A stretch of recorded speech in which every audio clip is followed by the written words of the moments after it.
这几天哦，天气较凉冷，高雄有民众骑奥多摆一手煞放伫落地仔内底，搁冲红灯哦。警方是表示讲，骑奥多摆一手放伫落地仔并无违法，也毋过若劈来劈去哦，是会当用危险驾驶来处罚。另外，伫台南哦，有民众因为奥多摆就骑伫道路的标线顶头，连那出去累残，所以提醒民众如果去骑奥多摆哦，就爱细腻，车嘛爱定期检查。女骑士倒手放伫咧落地啊，敢若用正手来骑车，看到红灯嘛总过。看到的民众发现，女骑士一路对高雄的蛟城骑到莲雅区，将近3.3公里的路头，拢是用高手骑车。不会，为什么？因为这样危险啊。那天气冷的时候怎么办？天气冷啊，顶多是戴个手套吧。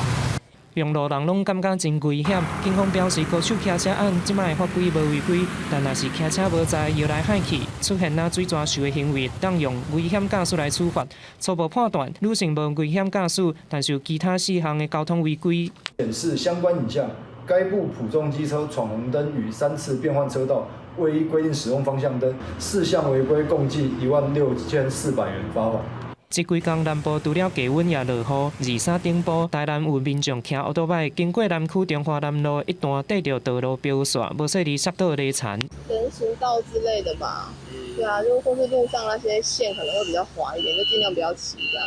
第一个就是轮胎的胎纹不够深，再来就是刹车的部分的话，可能去压到前面，或是大致上都是压到前面，导致它的反应速度快，然后导致轮胎就打滑了。